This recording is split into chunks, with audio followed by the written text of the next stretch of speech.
안녕하십니까. 여러분의 저녁 시간에 보탬이 되는 뉴스 플러스입니다. TV토론 참패 뒤 사퇴 압박에 시달리던 조 바이든 미국 대통령이 결국 재선 도전을 포기하면서 107일 앞둔 미 대선 구도가 급변하게 됐습니다. 국제 질서에 가장 큰 영향을 미치는 미국 대통령 자리에 과연 누가 앉게 될지 지구촌이 촉각을 곤두세우고 있는데요. 잠시 뒤 이슈 플러스에서 짚어보겠습니다. 먼저 오늘의 주요 뉴스부터 정리해드립니다. 이원석 검찰총장이 김건희 여사를 비공개 조사한 수사팀에 대해 원칙을 어겼다며 공개 질책했습니다. 정치권 공방도 불붙으며 논란이 커지고 있습니다.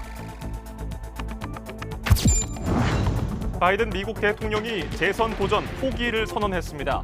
부통령 해리스가 사실상 선거운동에 착수한 가운데 누가 바이든의 대안이 될지 이목이 쏠리고 있습니다.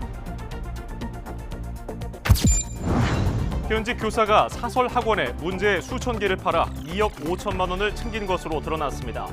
경찰은 이런 식으로 학원에 문제를 판매한 교사들에게 처음으로 청탁금지법을 적용했습니다. SM엔터테인먼트 시세 조종 의혹을 받는 카카오 창업주 김범수 위원장의 구속 여부가 이르면 오늘 결정됩니다.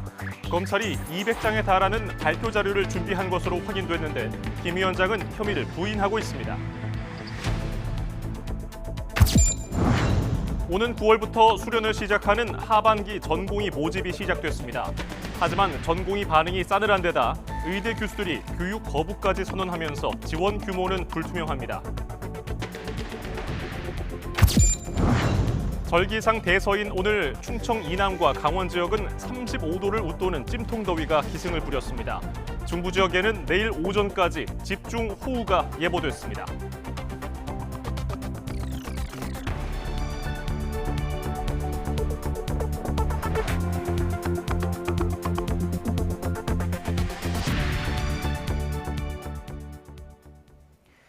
첫 소식입니다. 김건희 여사가 제3의 장소에서 비공개 조사를 받은 데 대해 이원석 검찰총장이 수사팀을 공개 질책하고 대국민 사과했습니다. 서울중앙지검 수사팀은 아무도 손 못 대던 영부인 조사를 해냈는데 정작 검찰총장이 비판하고 있다며 들끓고 있습니다. 신지원 기자입니다.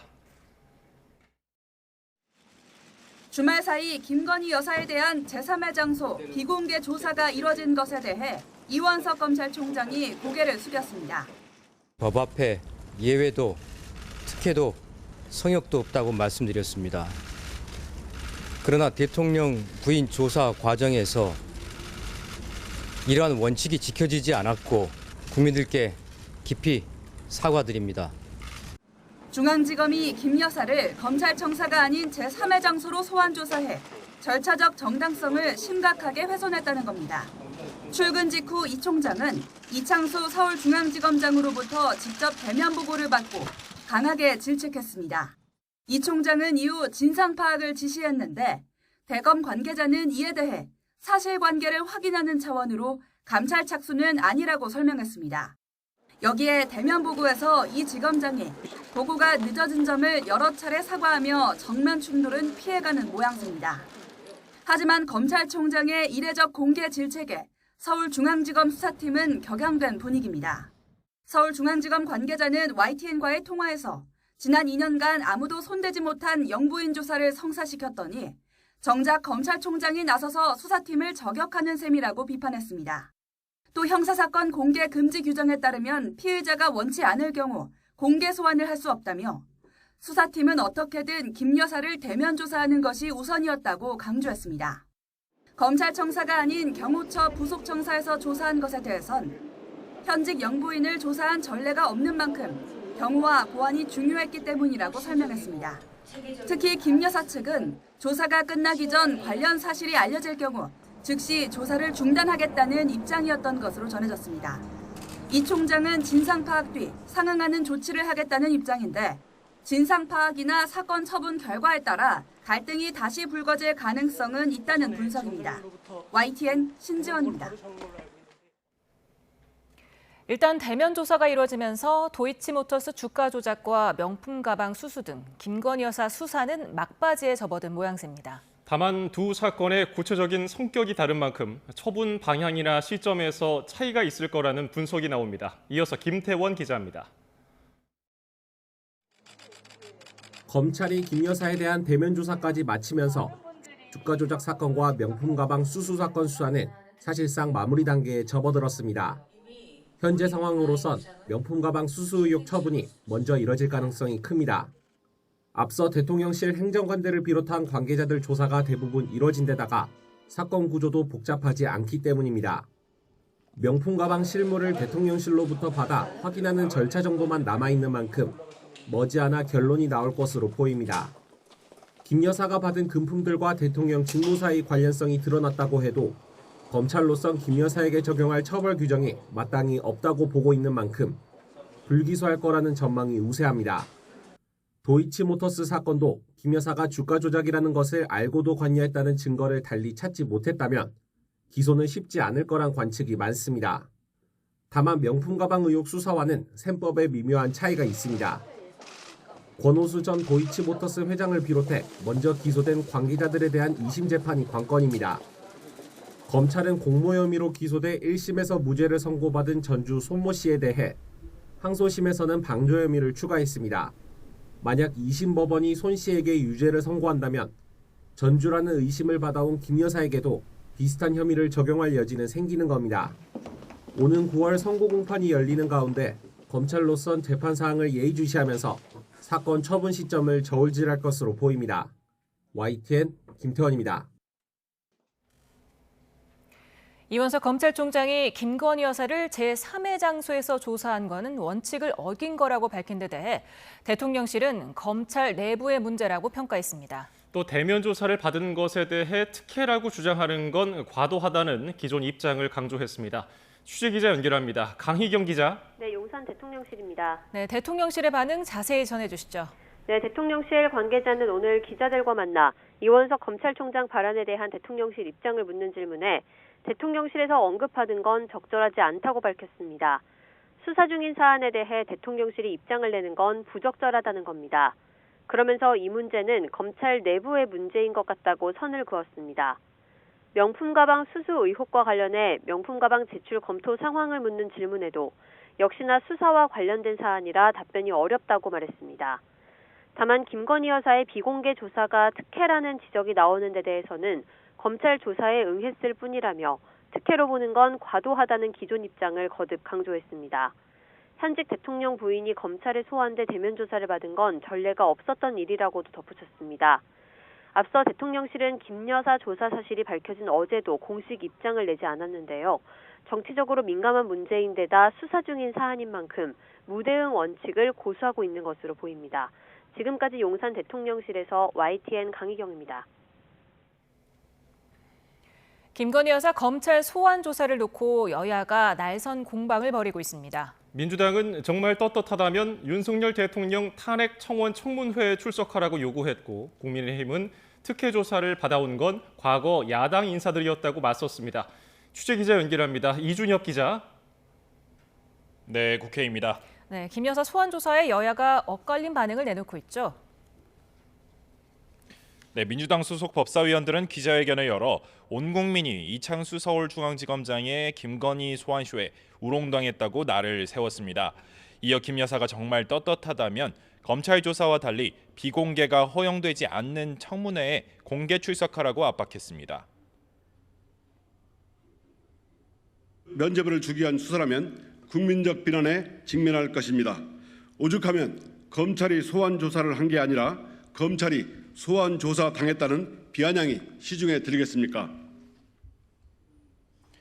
이해식 수석 대변인도 논평을 내 김 여사의 밀실 조사는 내리막으로 치닫고 있는 윤석열 검찰 독재 정권의 말기적 현상을 상징적으로 보여준다며 쏘아붙였습니다. 김건희 특검법으로 김 여사의 국정농단 의혹을 백일화에 드러내 단죄하는 한편 검찰개혁도 멈추지 않겠다고 강조했습니다. 반면 국민의힘 정점식 정책위의장은 야당 공세가 한마디로 어처구니 없다고 반발했습니다. 앞서 도이치모터스 주가 조작 사건과 관련해 검찰총장 수사지휘권을 박탈했던 추미애 전 법무부 장관을 거론하며 민주당은 검찰총장 패싱을 운운할 자격이 있느냐고 반문했습니다. 비공개 조사 관련해서도 영부인은 그게 원칙이라면서 조국 전 법무부 장관은 과거 형사사건 공개 금지 규정을 새로 만들어 비공개로 조사를 받았다고 지적했습니다. 국민적 관심이 계속되는 상황에서 의혹을 명쾌하게 해소하려는 중앙지검 수사팀의 의지와 영부인의 결단으로 이번 조사가 성사된 것입니다. 여당 소속 한 법사위원도 YTN과의 통화에서 조사 장소에 대한 비판은 정치적 공격이자 꼬투리라며 제3의 장소라기보다 서울중앙지방검찰청 출장소 같은 개념으로 본다고 엄호했습니다. 다만 유승민 전 의원은 사람에게 충성하지 않는다던 윤 대통령의 과거 말이 이제 너무 헛되고 공허하다면서 지금이라도 대통령 부부가 정도를 선택하라고 촉구했습니다. 지금까지 국회에서 전해드렸습니다. 국민의힘 전당대회가 하루 앞으로 다가온 가운데 당권 주자들은 저마다 과반 승리 또는 2차 결선 투표 진출을 주장하며 표심 잡기에 집중했습니다. 전당대회 막판 변수로 떠오른 한동훈 후보의 패스트트랙 공소 취소 요청 공개 발언을 두고도 설전이 이어졌습니다. 김다연 기자입니다. 국민의힘 전당대회 투표 마지막 날까지 당대표 후보들은 저마다 자신에게 유리한 판세를 전망하며 막판 지지를 호소했습니다. 한동훈 후보 측은 어차피 대표는 한동훈, 어대한 기류는 흔들리지 않는다며 과반 득표로 한 번에 경선을 끝낼 거라고 자신했습니다. 패스트트랙 논란 이후에 일부 당원들이 좀 고개를 갸웃하는 부분도 있었겠지만 그것이 대세를 바꿀 만한 수준은 아니라고 생각하고 있습니다. 과반 득표자가 없으면 1, 2위 간 결선이 진행되는 만큼 다른 경쟁 후보들은 2차 결선 투표를 노리며 반전을 기대하고 있습니다. 나경원 후보는 패스트트랙 재판에 연루된 전현직 의원과 식사를 하는 등 마지막까지 지지세 결집에 집중하며 이제는 그대나 그래도 대표는 나경원을 주장했습니다. 정치를 하면서 좀 다쳐보기도 하고 또 이겨보기도 하고 이런 넉넉함이 있어야지 또 품을 수 있는 것 같습니다. 원희룡 후보도 초반에 부정적인 이슈가 많았는데 결국 당원의 눈은 인기가 아닌 경험과 정체성, 동지의식을 향할 거라고 강조했습니다. 진지한 토론과 차별성이 많이 보여졌기 때문에 당원들이 진지한 선택을 하는데 의미 있는 그런 시간이 됐고요. 윤상현 후보 역시 한 후보의 공소 취소 발언은 사과가 필요한 일이라며 표심이 흔들렸을 가능성이 있다는 분석을 내놨습니다. 나경원 후보한테 한동훈 후보가 인간적인 사과가 필요한 대목이에요. 그게 나경원 후보 개인만의 일은 결코 아닙니다. 변수는 낮은 투표율인데 당내에서도 한 후보 대세론이 흔들리고 있다. 승패에 영향을 줄 정도는 아니다 등 여러 해석이 나오고 있습니다. YTN 김다연입니다. 더불어민주당 김두관 당대표 후보는 소통도 없고 판단도 필요 없이 연설도 듣기 전에 표만 찍는 기계처럼 당원을 취급하는 지금의 전당대회 방식을 바꿔야 한다고 주장했습니다. 김 후보는 SNS에 후보자는 바쁘기만 하고 당원들은 연설 한 번 듣는 게 전부인데 그나마도 온라인 투표는 연설회도 하기 전에 진행한다며 이같이 적었습니다. 김 후보는 해당 글에서 번갯불에 콩 구워 먹든 하든 합동 연설회는 한 사람을 위한 형식적인 행사, 또 집단 지성이 아니라 집단 쓰레기로 변한 집단은 정권을 잡을 수 없다는 표현도 함께 썼다가 삭제했습니다. 더불어민주당 정당 해산 심판 청구를 촉구하는 국회 국민동의 청원이 5만 명 이상 동의를 받아 국회 심사 요건을 채웠습니다. 청원인은 정당의 목적이나 활동이 자유민주적 기본 질서에 위배될 경우 정당 해산 사유가 된다며 민주당 해산과 소속 의원들의 의원직 상실을 요청했습니다. 청원인은 민주당의 활동이 국민주권주의와 권력분립제도, 사유재산과 시장경제를 근간으로 하는 경제질서, 사법권 독립 등에 위배된다며 명백한 위헌정당이라고 주장했습니다. 이런 가운데 정청래 국회 법제사법위원장 해임을 요청하는 국회 국민동의 청원도 참여자가 5만 명을 넘겼습니다. SM엔터테인먼트 시세 조종 의혹으로 검찰 수사를 받는 김범수 카카오 경영쇄신위원장이 구속갈림길에 놓였습니다. 검찰은 카카오의 시세 조종 과정에서 김 위원장의 지시나 승인이 있었다고 보고 있는데요. 카카오와 김 위원장 측은 불법 행위는 없었다는 입장입니다. 신규혜 기자가 보도합니다. 영장 심사를 받기 위해 출석한 카카오 김범수 경영쇄신위원장은 시세 조종을 알았느냐는 취지의 기자들의 질문에 아무런 답변 없이 법원에 입장했습니다. SM 시세 조종 혐의 인정하셨죠? 주식 보고는 어떻게 보고 받으셨어요? 투자심리 카톡방에서 보고 받으셨다는데 인정하십니까? 김 위원장은 SM엔터테인먼트를 둘러싸고 경영권 지분 경쟁을 벌이던 하이브의 공개 매수를 막기 위해 SM엔터의 주가 시세를 조종한 혐의를 받습니다. 하이브가 12만 원의 주식을 공개 매수하겠다고 한 뒤 공매 마감 당일에 주가가 12만 7천 원까지 오르며 하이브의 계획은 실패했는데 검찰은 카카오가 사모펀드 운용사인 원아시아 파트너스와 함께 2,400억 원을 동원해 550여 차례에 걸쳐 주식을 고가에 사들인 것으로 보고 수사해왔습니다. 또 이 과정에서 김 위원장의 지시나 승인이 있었다고 보고 있습니다. 반면 김 위원장은 앞선 검찰 조사에서 주식 매수 안건을 승인했지만 매수 방식에 대해서는 보고받지 않았다며 혐의를 부인한 걸로 알려졌습니다. 영장 청구 후에도 어떤 불법 행위도 지시한 적이 없다고 강조했습니다. 사업 협력을 위한 정상적인 장내 매수였다는 겁니다. 검찰은 시세 조종 공모와 관련한 충분한 증거를 확보했다는 입장인데 영장 심사 과정에서도 200장에 달하는 PPT를 준비해 김 위원장 구속 필요성을 강조한 것으로 알려졌습니다. 또 검찰이 김 위원장과 공모관계로 의심하는 배재현 카카오 투자총괄 대표와 지모 원아시아 파트너스 대표가 보석으로 석방된 가운데 김 위원장이 이들과 접촉해 증거를 인멸할 우려 등을 강조했을 것으로 보입니다. YTN 신기혜입니다.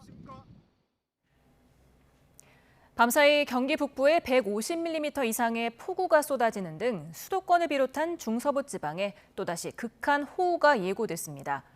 3호 태풍 개미는 중국에 상륙한 뒤 내륙으로 더 진출할 것으로 예상돼 우리나라는 직접 영향을 받을 가능성이 낮아졌습니다. 정혜윤 기자의 보도입니다.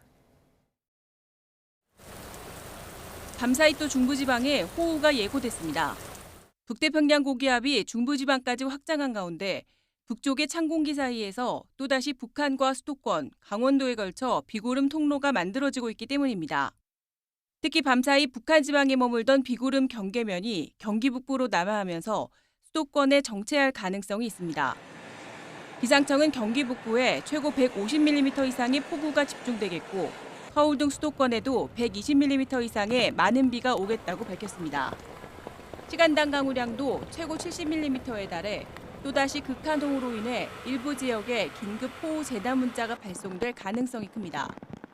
경기 북부는 이미 600mm 이상의 기록적인 호우로 홍수와 산사태, 침수 등의 피해가 발생한 바 있어 추가 피해가 우려됩니다. 남서풍에 동반된 다량의 수증기가 유입되고 있어 화요일 오전까지 수도권과 강원 내륙과 산지를 중심으로 많은 비가 예상됩니다. 특히 일부 지역에는 돌풍과 천둥 번개를 동반한 매우 강한 비가 내리는 곳이 있겠으니 한편 필리핀 북동쪽 해상에서 북상 중인 3호 태풍 개미는 중형급의 태풍으로 세력이 더 강해졌습니다. 주 후반에는 초속 45m 이상, 시속 162km 이상의 폭풍을 동반한 매우 강한 태풍으로 발달하겠습니다. 하지만 태풍은 중국 남부 푸저우 부근에 상륙해 내륙으로 더 북진할 것으로 보여 일단 우리나라는 태풍의 직접 영향을 받을 가능성은 낮아졌습니다. 다만 이후 태풍의 강도와 이동 경로에 따라 한반도 주변 기압계도 달라질 것으로 보여 당분간은 지속적인 대비가 필요합니다. YTN 정혜윤입니다. 오늘은 한 해 중 가장 덥다는 대서였는데요. 장맛비가 물러간 충청 이남과 강원 지역 등에는 35도를 웃도는 찜통 더위가 기승을 부렸습니다. 김근우 기자가 보도합니다. 먹구름이 거친 하늘 아래로 따가운 햇볕이 사정없이 내리쬐니다. 손에는 양산을 들고 쉴 새 없이 부채질도 해보지만 온몸에 땀이 줄줄 흐릅니다.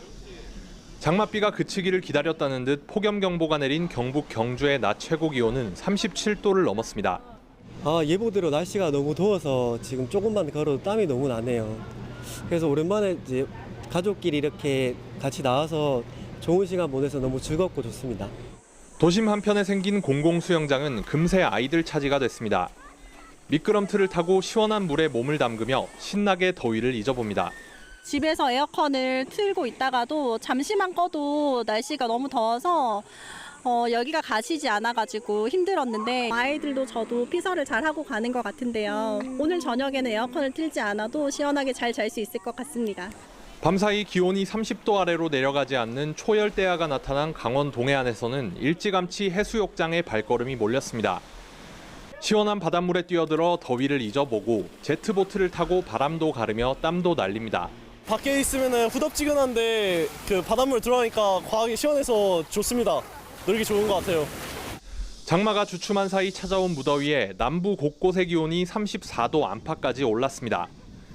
기상청은 당분간 이런 더위가 이어질 거로 보인다며 온열 질환 예방에 주의해달라고 당부했습니다. YTN 김근우입니다. 후보 사퇴 압박을 받아온 조 바이든 미국 대통령이 재선 도전 포기를 전격 선언했습니다. 자신은 앞으로 남은 대통령직 임기 수행에 집중하겠다면서 자신을 대신할 대선 후보로는 해리스 부통령을 지지한다고 밝혔습니다. 김도원 기자입니다. 휴일 이른 오후 바이든 미국 대통령이 소셜미디어에 돌연 입장문을 올렸습니다. 자신은 대선 후보에서 물러나 대통령으로서 남은 임기 수행에 집중하겠다고 밝혔습니다. 그것이 국가와 당을 위해 최선인 것으로 믿는다고 설명했습니다. 자신의 결정에 대해선 이번 주 후반에 국민 앞에서 직접 말하겠다고 덧붙였습니다. 바이든 대통령은 지난달 대선 토론에서 맥락에 안 맞는 말을 하거나 말을 더듬는 등의 모습을 보인 뒤 고령으로 인지력에 문제가 있는 것 아니냐며 사퇴 압박을 받아왔습니다. With the COVID, with dealing with everything we have to do with, look, if we finally beat Medicare. 사퇴를 공개 촉구한 민주당 현역 의원만도 30여 명에 버락 오바마 전 대통령을 비롯해 후원자들도 돌아섰습니다. 대선에서 트럼프를 이겨본 유일한 사람이 자신이라고 강조했지만 결국 사퇴 압박을 이기지 못했습니다. 새로운 대선 후보로는 해리스 부통령이 지명되는 걸 전적으로 지지한다고 밝혔습니다. 바이든 대통령의 결단에 민주당 주요 인사들은 진정한 애국자, 헌신적인 대통령이라고 치켜세웠습니다. 반면 공화당 대선 후보인 트럼프 전 대통령은 바이든 대통령을 사기꾼이라 부르며 처음부터 출마 자격이 없었다고 비난했습니다. 해리스 부통령에 대해선 바이든보다 쉬운 상대라며 자신감을 나타냈습니다. YTN 김도원입니다. 버락 오바마 전 미국 대통령은 조 바이든 대통령을 최고의 애국자라고 치켜세우며 민주당 대선 후보직 사퇴 결정을 지지했습니다. 오바마 전 대통령은 바이든은 소중한 친구이자 파트너일 뿐 아니라 미국의 가장 중대한 대통령 중 한 명이라며 이같이 말했습니다. 다만 바이든의 대안으로 부상한 카멀라 해리스 부통령 등 특정 후보에 대한 지지는 밝히지 않았습니다. 미국 대선을 불과 100여일 앞두고 바이든 대통령이 사퇴한 가운데 해리스 부통령이 대안으로 급 부상하고 있습니다. 민주당도 발빠르게 해리스를 중심으로 결집하고 있지만 잠룡들인 주지사들과 미셸 오바마도 이름이 오르내리고 있습니다. 이광현 기자가 보도합니다. 공개 지목을 받은 만큼 바이든 대체 1순위로 해리스 부통령이 유력합니다. 정책을 승계할 수 있다는 점, 대선 캠프 자금 사용이 상대적으로 용이하다는 점이 장점. 캠프 슬로건이 바뀔 만큼 일단 해리스를 중심으로 당이 결집하는 분위기입니다. 그러나 오바마 전 대통령은 후임에 대해 침묵을 지키고 있습니다. 낸시 펠로시 전 하원 의장은 불리한 판세를 뒤집기 위해 경선이란 이벤트가 필요하다는 입장입니다. 이럴 경우 출사표를 던질 유력 잠룡으로는 게빈 뉴섬 캘리포니아 주지사와 피트 부티지지 교통부 장관이 거론되고 있습니다. 꾸준히 등판 가능성이 제기되고 있는 미셸 오바마도 후보군. 무소속 로버트 케네디 주니어는 해리스를 공격하며 공정한 경선 관리를 주문했습니다. There is no other candidate who can beat Donald Trump. Look at all the polls that have been done over the last year. I beat Donald Trump and nobody else can. Kamala Harris is a war hawk on Ukraine. She's a war hawk on China. 민주당의 오랜만에 기부금이 쏟아지고 있습니다. 불리하던 분위기를 반전시키자는 열망이 반영된 것으로 보입니다. I'm personally a little bit relieved that he did end up stepping down because I was personally very worried by his debate performance a couple weeks ago. I still think that there's a good chance that the Democratic Party can still take the election this November. 바이든은 콕 찍었지만 바이든 몫인 대의원들까지 해리스를 지지할 의무는 없습니다. 시간도 없고 대안도 없다는 현실론 속에 해리스를 추대할지 미니 경선을 통해 새 후보를 선출할지 다음 달 전당대회가 주목됩니다. YTN 이광현입니다. 네, 이처럼 바이든 대통령이 재선 도전을 포기하면서 트럼프 전 대통령과의 리턴 매치가 불발됐습니다. 경랑에 휩싸인 미국 대선 상황, 김진아 한국외대 LD 학부 교수와 짚어보겠습니다. 어서 오십시오. 네, 안녕하세요. 지금 미국 대선이 100여일, 한 107일 정도 남았습니다. 그런데 지금 일단 확정됐었는데 지금 자발적으로 이렇게 대선을 포기했단 말이에요. 이런 경우가 사실은 없지 않습니까? 미국 역사상? 없죠. 굉장히 그래서 동요를 하는 만큼 또 다시 단결을 해야 된다라는 그런 요구가 상당히 높은데요. 그러니까 포기를 하게 된 배경은 결국에는 민주당 의원들이 너무 많이 동요를 한다라는 점이에요. 그래서 지난주에 한 12명의 의원이 또 공개적으로 사퇴 요구를 추가로 했고요. 그렇다 보니까 의원 중에서 한 30명이 넘는 사람들이 이미 촉구를 하는 그런 상황이고, 무엇보다도 지금까지는 리더십 이 계속 버텨왔거든. 상하원 원내대표들이 일단은 뭐 잠재우는 그런 제스처를 취하다가 이제는 주변 사람들이 계속 공개적으로 나서는 것을 가만히 보고만 있었어요. 무언의 동의란 그런 의미였다는 거죠. 그리고 사적으로 대화를 할 때도 바이든 대통령에게 사퇴를 좀 종용하는 그런 메시지들이 들어갔기 때문에 일단 모든 상황에서 어쨌든 결정을 해야 되는 그런 상황이었을 것 같고, 일반인들을 또 봤을 때 여론조사가 상당히 안 좋게 계속 떨어지고 있는 부분들이 있었어요. 그래서 10명 중에 7명은 바이든 대통령이 사퇴해야 된다라는 그런 의견이 나왔었고, 그리고 민주당원만 해도 유권자의 30%가 앞으로 4년 동안 더 할 수 있을 만한 그런 능력을 가졌다라고 했기 때문에 70%는 반대를 한다는 거고, 특히 젊은 층에서 한 25%만 지지를 하고 나머지는 지지하지 않는 그런 상황이 벌어졌기 때문에 어쨌든 정책적인 결단을 할 수밖에 없는 상황이었다고 봅니다. 예, 오바마 전 대통령이 사퇴에 대해서 예우를 해주는 듯한 발언을 했어요. 최고의 애국자다 이렇게 얘기를 했는데, 어쨌든 바이든 대통령 입장에서는 전에 함께 대통령과 부통령으로 일했었던 오바마 전 대통령이 좀 사퇴를 권유하는 듯한 발언을 한 게 그게 좀 섭섭했을까요? 그것만 섭섭하진 않았을 거예요. 예, 측근들이 모두 이제 사퇴를 권고를 했기 때문에 전언에 의하자면 상당한 배신감을 느꼈다라는 그런 얘기가 있었고요. 예. 또 한편으로는 자신이 그래도 지지하는 그 마지막 30%에 대한 뭐 도의적인 책임 이런 것들도 분명히 있었을 것이고, 그 중에는 거대 기부자들도 있었어요. 그래서 지금 후보 교체가 됐으니까 해리스를 내가 지지를 하기는 하지만 돈은 안 낸다라고까지 얘기하는 그런 지지자들도 아직까지 있었기 때문에 그런 부분도 고민을 할 수밖에 없었을 것 같은데, 가장 왜 애국자냐라는 얘기가 나올 수밖에 없는 것은 결국에는 민주당에서 가장 우려하는 것은 마가 삼중주라고요.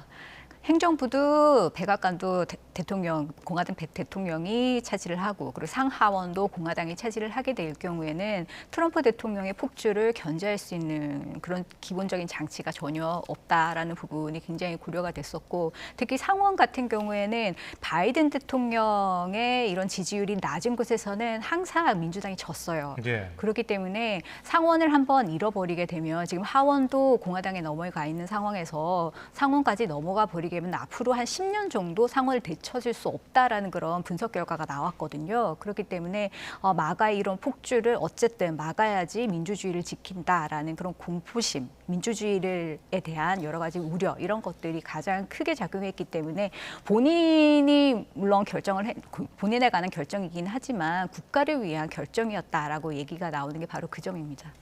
네, 바이든이 지금 카밀라 해리스 부통령의 승계를 지지한다고 했습니다. 지금 뭐 다른 또 대안도 나오고 있잖아요. 현실적으로 어떤 사람이 지금 후보가 될 가능성이 가장 높다고 보십니까? 글쎄요, 다른 대안도 뭐 해리스 외 후보 여러 명들이 얘기가 나오고 있는데, 실질적으로 조금 지켜봐야 되는 게요. 개빈 뉴섬이나 사피로나 원옥 의원 같은 경우에는 이미 해리스 후보를 지지한다라고 선언을 했어요. 그 얘기는 자기는 불출마하겠다라는 의미로 우리가 해석을 해야 되는 겁니다. 그러면 아직까지도 이 지지 선언을 하지 않은 나머지들이 누군가가 더 있을 것이고 그 사람들이 앞으로 계속 지지 선언을 하면서 힘을 실어주는지 안 실어주는지 이 부분을 더 봐야 되는 거거든요. 남아 있는 사람들은 일리노이 주지사인 프리츠커 주지사인데 59세예요. 그리고 억만장자이기 때문에 굉장히 현금 유동성이 좋아서 민주당이 계속적으로 선거 유세를 하는데 상당히 도움이 될 거다라고 보고 있고 특히 이 전당대회가 시카고에서 열리잖아요. 전당대회를 가지고 와서 자기 주에서 할 만큼 엄청난 정치적인 영향력을 가지고 있는 사람이다라는 점에서 우리가 좀 지켜봐야 될 것 같고 그리고 앤디 버셔 켄터키 주지사가 있습니다. 46세이기 때문에 상대적으로 연령층이 상당히 낮죠. 그렇기 때문에 세대 교체로 적합한 인물이다라고 얘기를 할 수가 있고 켄터키는 굉장히 보수적인 주인데 거기서 승리를 했기 때문에 아주 보수적인 주에서 어느 정도 이제 투표율을 끌어낼 수 있는 그런 사람이다라는 데서 주목을 받고 있고요. 또 하나 메릴랜드 주지사인 웨스모어 주지사인데 45세예요. 그런데 흑인이란 말이죠. 그런데 매칭을 봤을 때 흑인 이 매칭은 아마 이제 선호하지 않을 것 같고요. 그레튼 위트머 같은 경우에는 미시건 주지사이고 여성이 52세인데 여성 조합이기도 하면서 또 올해 대통령 선거에는 나오지 않겠다라고 이미 얘기를 했기 때문에 이 부분도 가능성이 조금 낮아 보입니다. 그러면 나머지 사람들이 과연 어떻게 나올 것인지 앞으로 조금 이 지지 선언 어느 쪽에서 더 나오는지를 좀 더 지켜본 다음에 우리가 그다음 뭐 대항마로 누가 떠오를 것인가를 좀 예견하는 것이 바람직할 것 같습니다. 현재로서는 그나마 해리스 부통령이 가장 현실성이 높다 이렇게 보시는 거예요? 현실성으로 봤을 때는 해리스 부통령이 상당히 높죠. 왜냐하면 해리스 부통령을 우회한다라고 쳤을 때 그것은 그 일각에서는 뭐라고 얘기를 하냐면 정치적인 자살이다, 민주당의 자살이다라고까지 얘기를 하거든요. 그 얘기는 해리스 부통령이 지금 갖고 있는 여러 가지 자산들이 있어요. 일단 여성이면서 흑인이란 말이에요. 그래서 흑인 코커스가 바이든 해리스 캠프를 상당히 지지를 했었고 이번 사퇴 선언 직후에 또 나와서 공개적으로 해리스 후보를 지지한다라고 선언을 했기 때문에 민주당이 정말 중요하게 생각하는 흑인 투표를 생각을 할 때 우회를 할 수가 없다라는 부분이 이고요. 그리고 해리스 부통령 같은 경우에는 여러 가지 바이든의 업적과 유산을 그대로 가져가면서 좀 안정적이고 지속적이게 정책을 운영할 수 있다라는 점에서 아무래도 선호가 되는 티켓일 수도 있을 것 같습니다. 게다가 선거 자금. 사실 바이든 해리스 캠프는 공동으로 이제 선거 조직을 이제 운영을 하면서 자금도 같이 이제 쓸 수 있는 그런 법적인 틀이 마련되어 있어요. 그래서 주요 문건에 보면은 해리스 바이든 다 이름이 들어가 있거든요. 그렇기 때문에 트랜지션 자체가 그렇게 어렵지 않고 자금도 마찬가지입니다.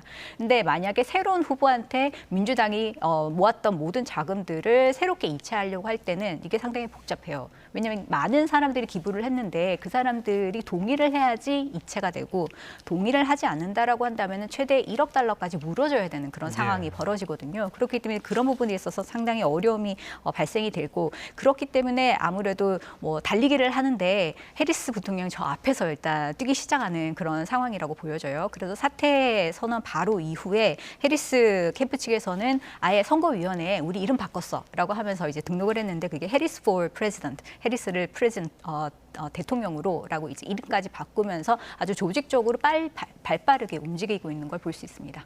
그런데 오바마 전 대통령이 바이든 대통령을 측에 세우면서도 해리스 지지 선언은 안 했단 말이죠. 이게 혹시 미셸 오바마 때문에 그런 걸까요? 그 정도는 아닌가요? 그건 아닙니다. 왜냐하면은 민주당에서 바이든 대통령이 이제 비판이 상당히 올라가고 그리고 비난이 많아짐에도 불구하고 강제로 끌어내리려고 하지 않았었던 가장 큰 이유가 민주적인 절차를 중시하기 때문에 그래요.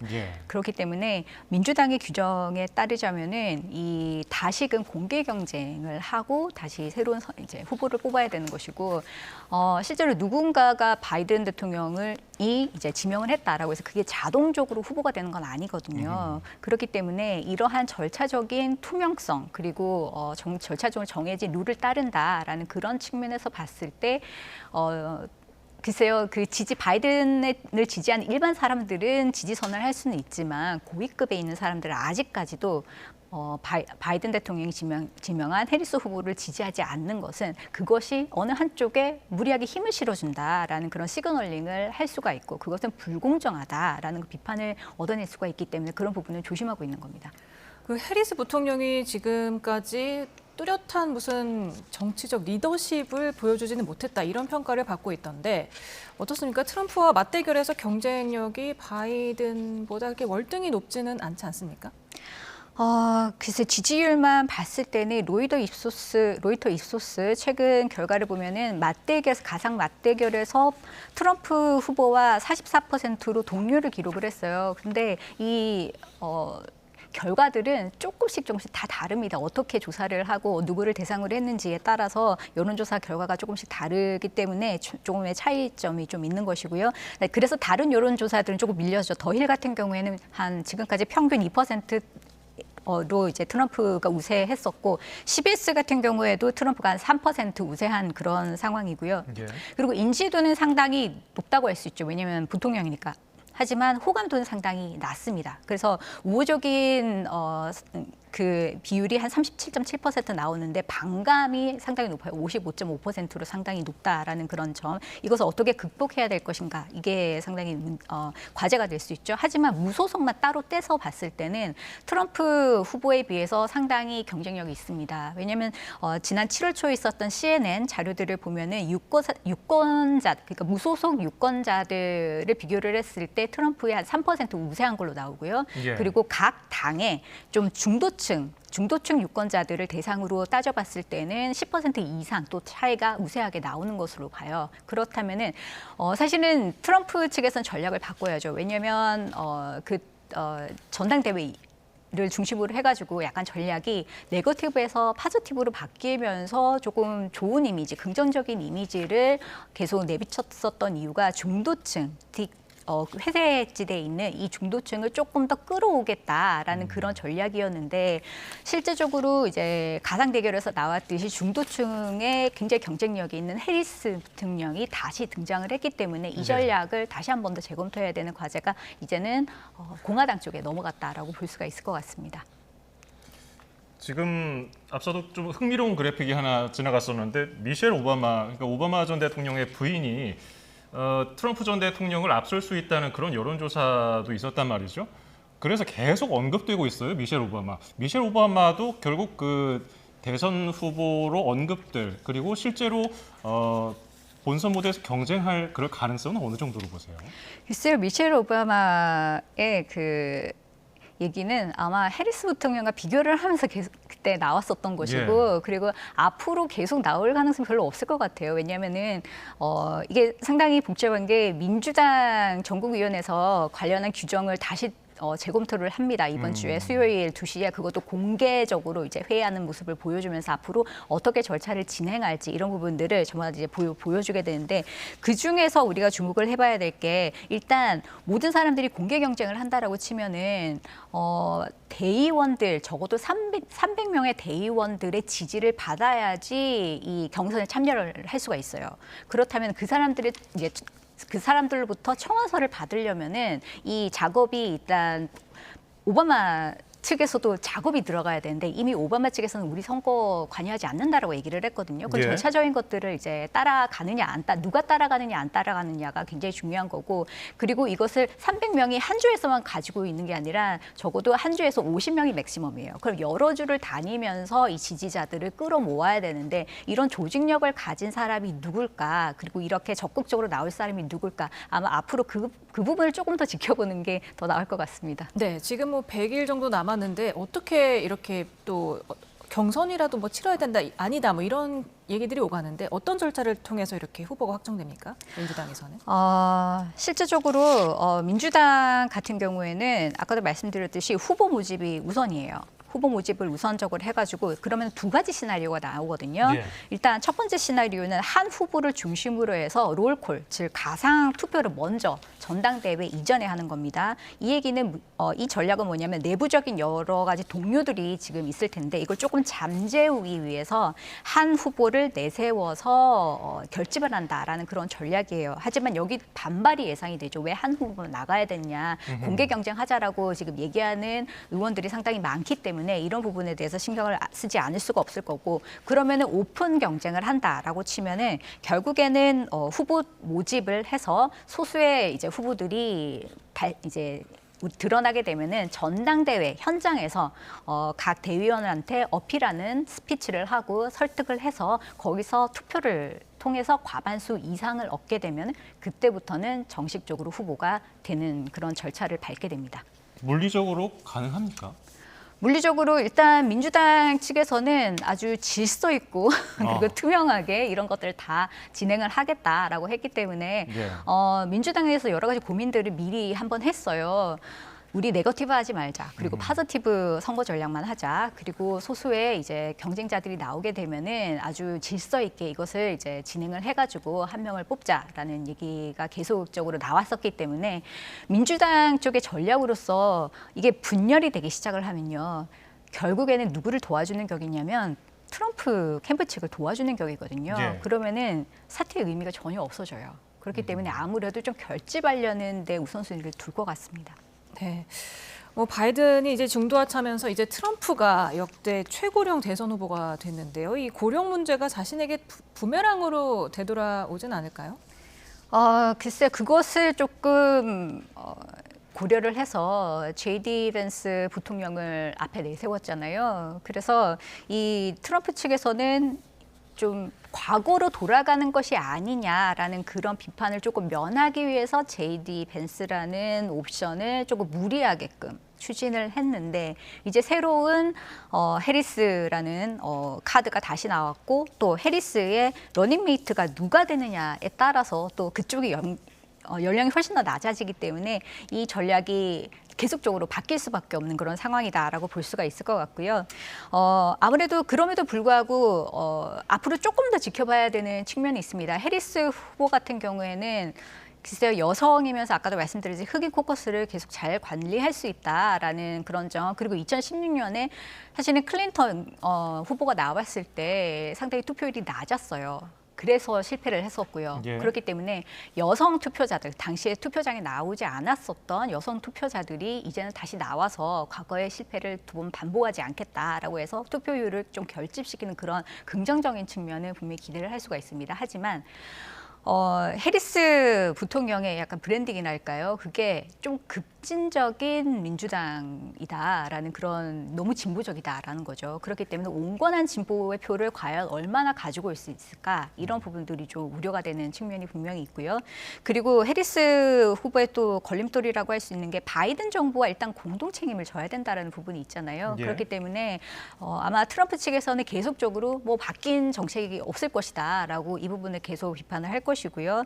그리고 아무래도 굉장히 미국은 보수적인 사회예요. 그래서 인종적인 차별 그리고 여성에 대한 차별 이런 것들이 너무나 뿌리 깊게 내려져 있는 그런 사회이기 때문에 여성인데다가 유색 인종이 후보로 나왔을 때 이것을 통합할 수 있는 그런 어떠한 힘도 있겠지만 여기에 대해서 좀 떨어져 나가려는 힘도 분명히 동시에 작용을 한다라는 그런 측면도 좀 우리가 계속적으로 지켜봐야 될 것 같습니다. 예.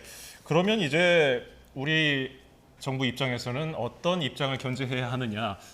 해리스 부통령이 만약에 대선에서 승리를 한다면은 뭐 별 변화가 없겠지만 트럼프 전 대통령이 다시 대통령이 된다면은 많은 변화가 있을 것 같거든요. 어떻게 예상하십니까? 정책적인 변화는 아까도 말씀하셨듯이 바이든 해리스 캠프에서는 같이 이제 작업을 많이 해왔기 때문에 큰 변화는 없을 것으로 생각이 돼요. 그리고 외교 정책과 관련해서도 해리스 후보 같은 경우에는 외교 정책 분야의 어떠한 경험이 조금 상대적으로 적기 때문에 오히려 전통적인 민주당 주류 세력의 어떤 목소리를 상당히 많이 따를 것으로 예상이 됩니다. 그렇기 때문에 뭐 여러 가지 뭐 중동 정책이라든지 특히 인도태평양 동맹 정책 그리고 국제 다자 기구에서의 어떠한 협력 이런 것들은 쭉 계속 가지고 갈 것 같은데 만약 트럼프 전 대통령이 다시 2기를 맞이한다라고 할 때는 상당히 많은 변화를 겪을 거예요. 예. 일단은 일방주의적이다라는 것이고요. 두 번째는 비간섭주의적이다. 그러니까 외교적으로는 타국의 어떠한 분쟁에 간섭을 최대한도로 하려고 할 것이다.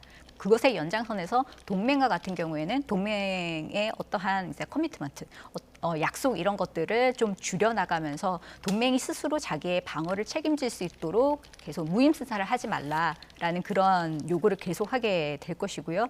그리고 가장 큰 국내적으로 큰 문제 중에 하나가 물론 한국에도 영향을 줄 수가 있는데 기후와 관련된 여러 가지 정책들이 이제 전부 다 중단이 되거나 상당히 축소가 될 겁니다. 그러면은 전기차를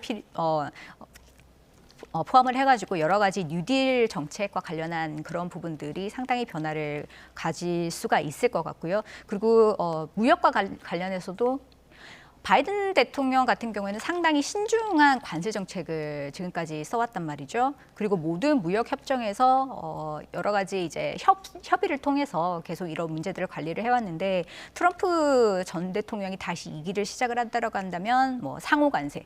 그리고 10%의 보편적 관세, 그리고 중국에 대해서는 뭐 60% 이상의 어떠한 과도한 관세들 이런 것들을 상당히 부과할 가능성이 있고 그렇기 때문에 상당히 마찰이 예상이 되기 때문에 이런 부분들을 유사점, 차이점들을 미리 우리 한국 정부에서 비교를 해가면서 시나리오를 좀 대비를 하는 것이 중요할 것 같습니다. 네, 알겠습니다. 107일 앞두고 혼란에 빠진 미국 대선 상황 알아봤습니다. 오늘 말씀 감사합니다.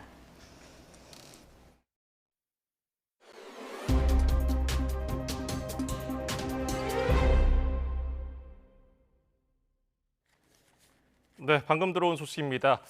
국민권익위원회가 청탁금지법, 이른바 김영란법과 관련해서 식사비 한도를 기존 3만 원에서 5만 원으로 상향하는 안건을 의결했다는 속보가 들어왔습니다. 다시 한번 전해드립니다. 국민권익위원회가 청탁금지법, 이른바 김영란법과 관련해서 식사비 한도를 기존의 3만 원에서 5만 원으로 상향하는 안건을 의결했다는 속보가 들어왔습니다.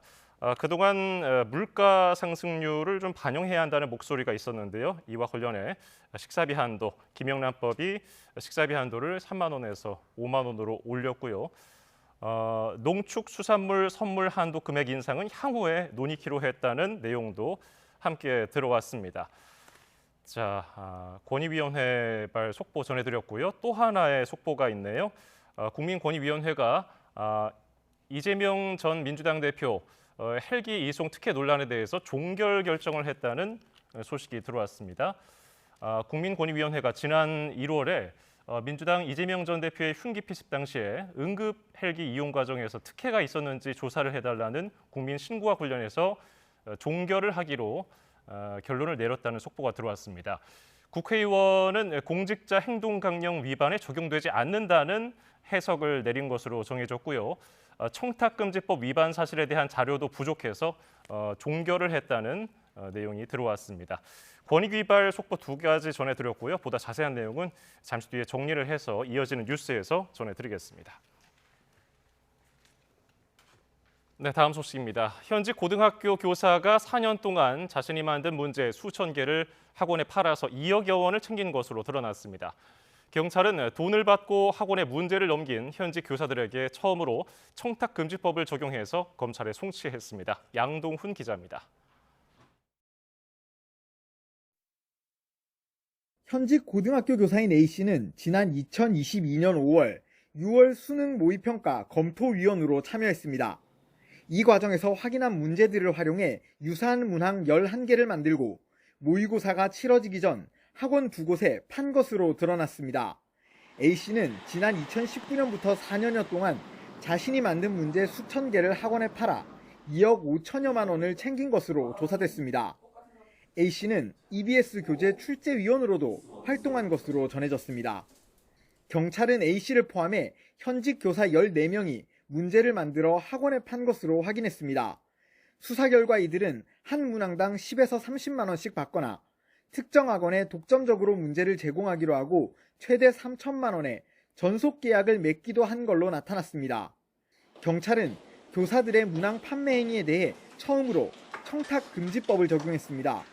헌법 31조의 균등하게 교육받을 권리까지 검토해 이들이 정당하지 않은 돈을 받았다고 본 겁니다.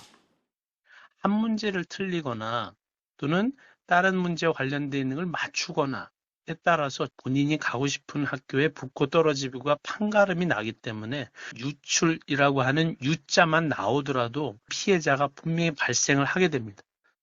경찰은 또 19명에 대해 최근 3년 안에 수업용 문제집을 집필한 경우 수능이나 모의평가 출제위원이 될 수 없는데 허위 자료를 내 출제위원에 선정된 혐의를 적용했습니다. 경찰은 이렇게 현직 교사 24명을 검찰에 넘기고 함께 입건된 또 다른 40명에 대해서도 신속하게 수사를 마무리한다는 방침입니다. YTN 양동훈입니다. 오는 9월부터 수련하는 하반기 전공의 모집이 시작됐습니다. 하지만 의대 교수들이 교육 거부를 선언하면서 돌아올 기미가 없는 전공의들이 얼마나 지원할지는 미지수입니다. 염혜원 기자입니다. 수련병원이 제출한 하반기 전공의 모집 규모는 7,707명입니다. 하지만 전공의들이 얼마나 지원할지는 여전히 미지수입니다. 일반의 자격으로 취업하거나 입대를 선택할 가능성이 더 크다는 겁니다. 지방병원 전공의가 서울로 지원할 것이라는 관측도 나왔지만 이마저도 쉽지 않아 보입니다. 의대 교수들이 교육 거부를 선언하며 채용 보이콧에 나서고 있기 때문입니다. 연세대 의대 교수들은 새로 들어오는 전공의들을 제자와 동료로 받아들일 수 없다고 선언했습니다. 대신 사직한 전공의들을 위해서 자리를 비워두고 돌아오도록 지원할 것이라고 밝혔습니다.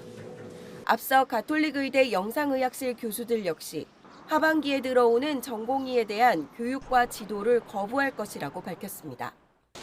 교수들이 면접 등 채용 과정에 참여하지 않겠다며 거부하는 사례도 많은 것으로 알려졌습니다. 또 각 진료과에서 지원 자격이나 역량 미달 등을 이유로 전공의를 뽑지 않는다면 병원이 교수들에게 채용을 강제할 수 없을 거라는 전망도 나옵니다. 이런 가운데 의대 본과 4학년들을 대상으로 하는 의사국가 실기시험 접수도 시작됐습니다. 의사 면허를 따려면 오는 9월부터 11월까지 진행되는 실기와 내년 1월 필기시험에 모두 합격해야 합니다. 하지만 의대생들 역시 수업은 물론 국시 응시까지 거부하는 상황이어서 파행이 불가피해 보입니다. YTN 염혜원입니다. 아침 이슬 작곡가이자 대학로 소극장 문화의 상징과 같은 학전을 30여 년 동안 운영했던 김민기 대표가 향년 73세로 별세했습니다. 학전 측은 위암을 알아온 김민기 대표가 어젯밤 8시 반쯤 가족들이 모두 모인 자리에서 눈을 감았다고 밝혔습니다. 지난해 가을 위암 4기를 진단받은 김 대표는 최근까지 통원하며 항암 치료를 받아오다가 간으로 전이 되면서 병세가 악화했습니다. 학전의 김성민 팀장은 고인이 생전 가족들에게 자신은 할 만큼 다 했다고 말하면서 학전을 꾸려나갈 남은 이들에 대한 고마움과 걱정을 전했다고 설명했습니다. 서울대병원 장례식장에서 가족장으로 치러지며 장례 절차는 비공개로 진행됩니다. 현재 경기 북부와 영서 북부에만 산발적으로 비가 내리고 있습니다. 강한 비구름은 주로 북한 지역에 자리 잡고 있는데요. 하지만 안심하기는 이릅니다. 서해상에서 강한 비구름이 유입되면서 밤사이 중부지방을 중심으로 비를 뿌리겠고 특히 경기 북부에는 시간당 최대 70mm, 서울 등 그 밖의 수도권에도 최대 50mm의 극한호우가 쏟아지겠습니다. 강한 비와 함께 내일 오전까지 경기 북부에는 150mm 이상, 그 밖에 중북부 지방에도 120mm 안팎의 많은 비가 오겠고 이후 내일 낮에는 비가 약해지겠지만 밤사이 다시 강하게 내리면서 모레까지 최고 60mm의 비가 더 내리겠습니다. 또 서울 기온이 25도, 대구 27도 이상을 유지하는 등 오늘 밤사이에도 열대야가 나타나는 곳이 많겠고 서울을 제외한 대부분 지역에 폭염특보가 내려진 가운데 한낮에는 서울 기온이 29도, 대구 34도까지 오르는 등 특보 지역을 중심으로 심한 더위가 기승을 부릴 전망입니다. 날씨 정보였습니다.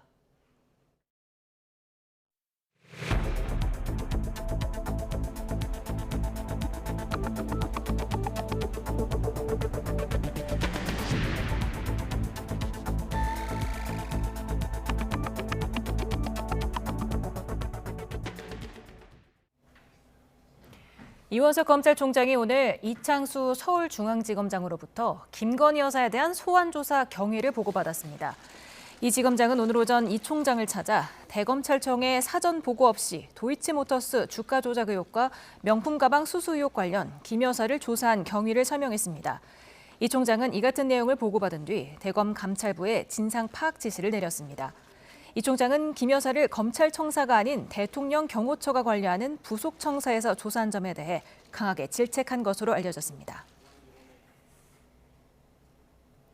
김건희 여사 검찰 소환 조사를 놓고 여야가 날선 공방을 벌였습니다. 민주당은 면죄부를 주기 위한 시도라며 날을 세웠고 국민의힘은 특혜 조사를 받아온 건 과거 야당 인사들이었다고 맞섰습니다. 직접 들어보시죠.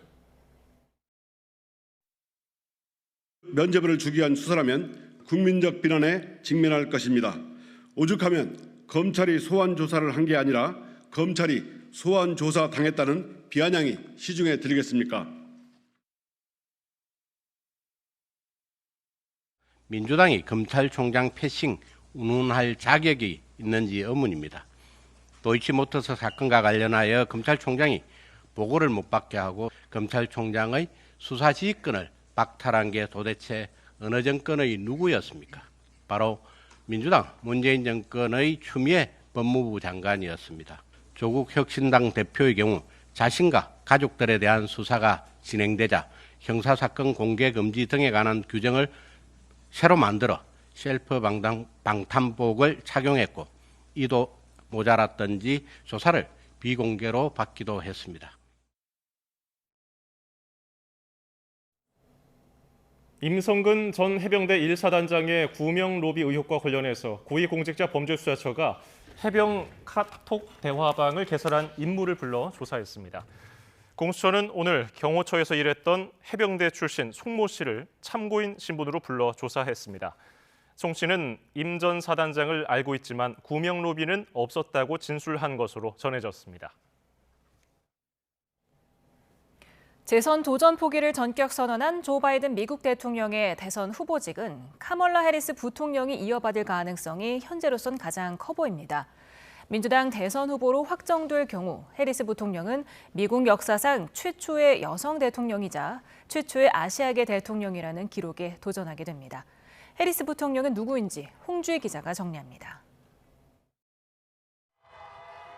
But while I may be the first woman in this office, I will not be the last.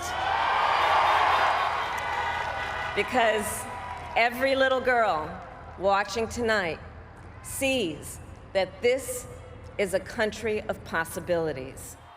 미국 역사상 최초의 여성 부통령이자 첫 흑인 아시아계 부통령인 카멀라 해리스는 캘리포니아의 이민자 가정에서 태어났습니다. 자메이카 출신 아버지는 경제학자, 인도계인 어머니는 유방암을 연구하는 과학자였는데 부모의 이혼으로 어머니 손에 자라며 인도 문화의 영향을 많이 받았습니다. 워싱턴 DC의 명문 흑인 대학인 하워드대에서 정치학과 경제학을 전공한 뒤 캘리포니아 주립대 로스쿨을 거쳐 법조계 경력을 시작한 해리스 부통령. 샌프란시스코 지방검사장과 캘리포니아주 법무장관을 지내며 검사로서 탄탄대로를 걷다 2016년 연방 상원의원에 뽑히며 정계에 입문합니다. 연방 대법관 인사청문회에서 날카롭게 추궁하는 모습으로 주목받고 The committee received just last night, less than 15 hours ago, 42,000 pages of documents that we have not had an opportunity to review or read or analyze. 대선 후보 경선에 나서며 전국적인 인지도를 얻은 데 이어 바이든 대통령의 러닝메이트로 낙점됩니다. 그리고 대선 승리를 일구면서 중앙 정치에 발을 디딘 지 4년 만에 백악관에 입성하는 기록을 세웁니다. 바이든 대통령과 대비되는 해리스 부통령의 강점은 젊음과 활력입니다. 특히 낙태권 보호와 성소수자 인권 증진 등 진보적인 의제에서 목소리를 높여왔습니다. Today in America, 1 in 3 women of reproductive age live in a state with an abortion ban. 1 in 3. 그러나 뚜렷한 행정 경험이 없고 부통령으로 재직하는 동안 이렇다 할 업적이 없었다는 건 약점으로 지적됩니다. YTN 홍주혜입니다. 바이든 대통령이 후보직에서 물러났지만 문제는 100일가량 남은 대선에서 해리스 부통령의 승산이 있는지 여부입니다. 트럼프 전 대통령은 바이든보다 해리스가 만만한 상대라며 자신감을 나타내고 있고 민주당 내에서도 후보를 다시 뽑아야 한다는 주장이 제기되고 있습니다. 워싱턴 권준기 특파원입니다. 첫 TV 토론 이후 바이든 사퇴론이 제기되자 트럼프 전 대통령은 일찌감치 해리스가 대체 후보가 될 거라고 내다봤습니다. And that means we have Kamala. I think she's going to be better. She's so bad. She's so pathetic. 공화당 전당대회가 한창일 때도 후보 교체에 대비하며 이미 해리스를 겨냥한 TV 광고와 자료를 준비했습니다. 특히 경박해 보이는 해리스의 웃는 모습에 초점을 맞추며 대통령에 어울리는 품격이 없다는 점을 집중 공격하고 있습니다. 해리스는 민주당을 단결시켜 트럼프를 물리치기 위한 모든 것을 하겠다고 전의를 다졌습니다. 또 클린턴 전 대통령 부부와 여러 민주당 의원들도 바이든 지지 선언에 동참하며 해리스에 힘을 실었습니다. 후보를 다시 뽑을 시간이 부족하다는 점과 대선 후원금을 그대로 물려받기 위한 현실적 대안은 해리스뿐이라는 점도 고려된 것으로 보입니다. Vice President Harris is at the top of my list because I trust her integrity, her experience, her record of accomplishment. 하지만 민주당 내에선 해리스 부통령으론 트럼프를 이길 수 없다는 의견도 만만치 않습니다. 부통령으로 존재감이 부족했던 해리스에게 경쟁력이 있는지 모르겠다며 의구심을 나타낸 의원들만 여럿입니다. 특히 바이든 사퇴에 결정적인 역할을 했던 낸시 펠로시 전 하원의장은 바이든 사퇴를 반기면서도 해리스에 대한 지지 입장은 내지 않았습니다. 각종 여론조사도 해리스가 트럼프를 넘긴 버거울 거란 결과가 잇따라 나왔습니다. 이에 따라 바이든의 지지 표명에도 불구하고 해리스가 후보직을 승계하는 게 맞는지 아니면 경선을 치러 후보를 다시 뽑아야 할지 논쟁이 불붙을 것으로 보입니다. 워싱턴에서 YTN 권준기입니다. 대통령실은 바이든 미 대통령의 대선 후보직 사퇴와 관련해 타국의 국내 정치 관련 상황에 대해 언급하지 않겠다면서도 미국과 긴밀한 협력을 이어가겠다는 뜻을 밝혔습니다. 대통령실 관계자는 한미 동맹에 대한 미국의 지지는 초당적이라며 이같이 말했습니다. 그러면서 우리 정부가 한미 글로벌 포괄 전략 동맹을 계속 발전시켜 나가기 위해 미국과 계속 긴밀히 협력하겠다고 강조했습니다.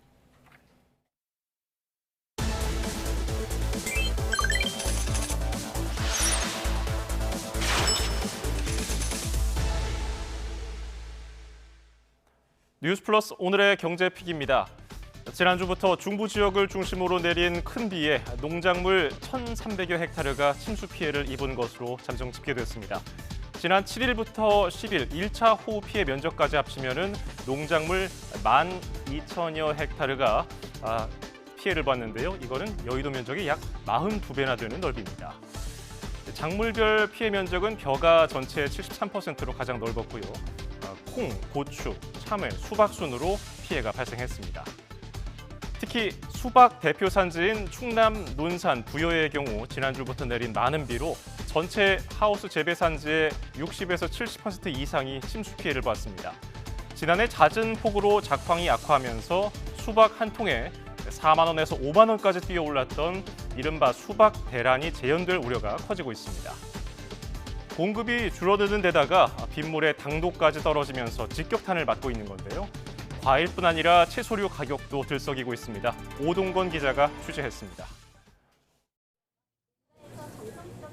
수박을 고르는 소비자들, 잘 익었는지 두드려보고 상태를 살피지만 최근 오르고 있는 수박 가격에 선뜻 손이 가지 않습니다.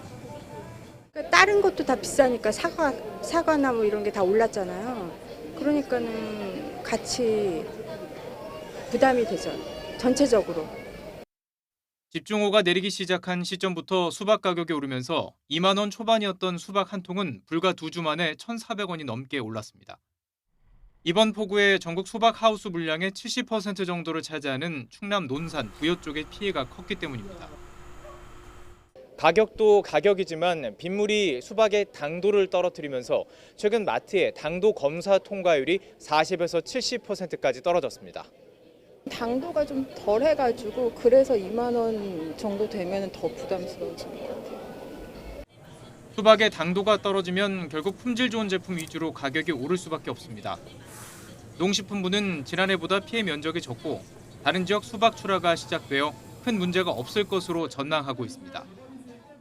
지금 논산 그리고 부여를 제외한 지역에 대해서는 지금 작황이 양호해서 지금 전반적으로 가락시장 반입량은 좀 전년보다는 좀 많은 수준입니다. 그래서 좀 소비자 가격은 현재 좀 안정세라는 부분들 다시 한번 말씀을 좀 드리겠습니다.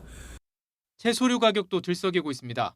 폭우 피해로 한 주 사이 적상추 56.3%, 깻잎 17.3%가 올랐습니다. 농식품부는 상추와 깻잎 역시 재파종이 수확되는 8월 중순에 가격이 안정될 것으로 예측했지만 이상기후로 언제 쏟아질지 모르는 집중호우가 여름철 과일, 채소류 가격의 변수로 떠올랐습니다. YTN 오동건입니다. 올해 상반기 서울 아파트값은 상승했지만 지방은 하락세가 이어진 것으로 나타났습니다. 한국부동산원의 전국 주택가격 동향 조사를 보면 올해 상반기 서울 아파트값은 0.55% 오르며 전국 광역 지방자치단체 가운데 상승폭이 가장 컸습니다. 전국 기준 아파트값이 0.65% 하락하고 지방이 0.98% 떨어지는 동안 상대적으로 높은 상승률을 기록하면서 지역 간 탈동조화 현상이 심화하는 모양새입니다. 또 올해 상반기 아파트값이 오른 광역지자체는 서울과 강원, 인천, 전북 등 4곳뿐인 것으로 나타났습니다. 서울에서 상반기에 최고 상승률을 기록한 곳은 성동구로 1.82% 상승했고 용산구가 1.52%, 마포구가 1.43% 오르는 등 이른바 마용성 지역이 강세를 보였습니다. 반면 도봉구는 0.81% 하락해 서울 25개 구 가운데 하락폭이 가장 컸고 강북구가 0.48%, 노원구가 0.45% 내리는 등 이른바 노도강 지역의 약세가 두드러졌습니다. 인천국제공항에서 어제 출발하는 제주항공 항공편 40여 편이 지연돼서 승객들이 불편을 겪은 가운데 오늘도 국제선 항공편 수십 편이 운항에 차질을 빚고 있습니다. 제주항공은 오늘 오후 3시 반 기준으로 제주항공 국제선 항공편은 인천공항에서 39편, 김해공항에서 1편 등 모두 40편이 지연됐다고 밝혔습니다. 제주항공 측은 스케줄 조정 등으로 운항을 정상화하고 있지만 악기상으로 인해서 지연이 이어지고 있다며 오늘 안에는 지연 문제를 해결하기 위해 노력하고 있다고 밝혔습니다. 이번 지연은 지난 20일 오후 베트남 다낭에서 출발한 제주항공 항공편이 어제 인천공항에 내리는 과정에서 낙뢰를 맞으면서 시작됐습니다. 이번 장마가 물러가면 본격적인 여름 휴가철이 시작되죠. 휴가 계획들은 세우셨습니까? 20대에서 40대 젊은 층을 대상으로 조사한 결과 여름 휴가 계획이 없다고 응답한 사람 절반에 육박했습니다. 그 이유를 물어보니까 취업 준비나 시험 공부 때문이라는 응답이 1위를 차지했는데요. 집에 있는 게 최고의 휴가다, 경제적으로 부담된다, 다른 계절에 휴가 갈 계획이 있다는 답이 뒤를 이었습니다. 이처럼 경제적인 부담이 3위를 차지할 만큼 고물가의 성수기 휴가는 부담이죠. 휴가를 계획하는 분들은 휴가비로 얼마를 잡을까요?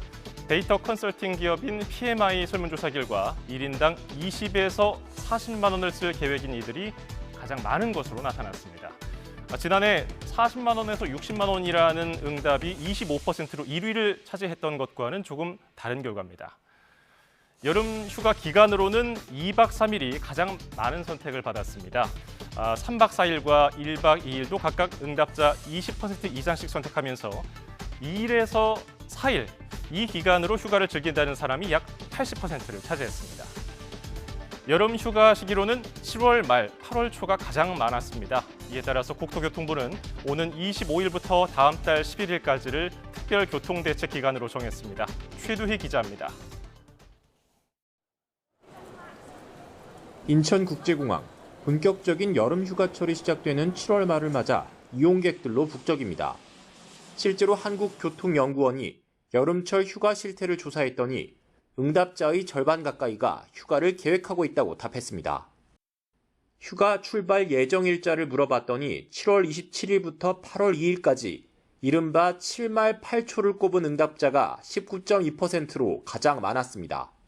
휴가지로는 국내를 꼽은 비율이 해외보다 3배 이상 높았는데 지난해와 비교하면 국내 여행 비율은 낮아진 반면 해외 여행 비율이 높아졌습니다. 또 국내 여행 예정지 가운데엔 동해안에 가겠다는 응답이 가장 많았고 이어 남해안, 서해안권 순으로 나타났습니다. 이에 따라 국토교통부는 오는 25일부터 다음 달 11일까지 18일간을 특별교통대책 기간으로 정하고 휴가철 특별교통대책을 시행하기로 했습니다. 이 기간은 하루 평균 596만 명이 이동하고 교통수단은 80% 이상이 승용차를 이용할 거라는 게 국토부의 설명입니다. 국토부는 AI, 빅데이터와 같은 첨단 기술을 활용해 교통사고 발생 가능성이 큰 고속도로 구간을 전광판에 표출하는 방식으로 안전운전을 유도하기로 했습니다. 혼잡한 도로와 시간대를 피하기 위해 출발 전에 교통정보를 미리 확인해 주시고 이동 중에도 도로 전광판 등을 통해 제공되는 실시간 교통 상황을 확인해 주시기 바랍니다. 이와 함께 교통 혼잡이 예상되는 구간에는 갓길 차로를 운영하고 대중교통 운행 횟수도 늘린다는 방침입니다. YTN 추두입니다. 보름째 파업을 이어가고 있는 전국 삼성전자 노조가 오늘 궐기대회를 열었습니다. 사측과의 협상 재개를 하루 앞두고 협상력을 끌어올리려는 의도로 보이는데요. 삼성전자 노사는 내일 다시 협상 테이블에 앉아 임금 교섭에 나섭니다. 최아영 기자입니다. 끝까지 같이 가자! 끝까지 같이 가자! 끝까지 같이 가자! 수재! 삼성전자 창사 이래 첫 파업에 나선 전국 삼성전자 노조가 궐기대회를 열었습니다. 기흥과 천안, 구미, 광주 등 전국 사업장에서 조합원 1,200여 명이 모였습니다. 오늘의 리더십 주제와 새로운 것을 받아들이지 못하는 경영진으로 인해 삼성전자는 멈춰 있습니다. 삼성전자의 변화를 만드는 것은 경영진이 아닌 바로 우리들입니다. 이번 집회는 사측과의 교섭을 앞두고 협상력을 끌어올리려는 의도로 풀이됩니다. 삼성전자 노사는 내일 다시 임금 교섭에 나섭니다. 노조가 파업에 돌입한 지 16일 만입니다. 이 자리에서 노조는 노조 창립 휴가 1일을 포함해 임금 5.6% 인상 등을 요구할 계획입니다. 반면 사측은 임금 인상 5.1%를 고수하고 있습니다. 이런 가운데 외부에서 삼성을 감시하는 독립기구인 삼성준법감시위원회는 노사 문제는 삼성이 반드시 넘어야 할 산이라고 밝혔습니다. 지금 현재 큰 문제 없이 진행되고 있는 걸로 보여지지만 그 안에 어떠한 문제점들이 있는지에 대해서 준법감시위원회에서 좀 더 관심 있게 지켜볼 예정에 있습니다. 노사 모두 파업 장기화에 대한 부담이 큰 만큼 내일 만남은 향후 파업 사태의 분수령이 될 전망입니다. 삼성전자 노사가 파업 이후 처음으로 협상 테이블에 마주 앉는 가운데 협상 타결의 실마리를 찾을지 아니면 파업이 장기화할지 결과에 관심이 쏠립니다. YTN 최아영입니다.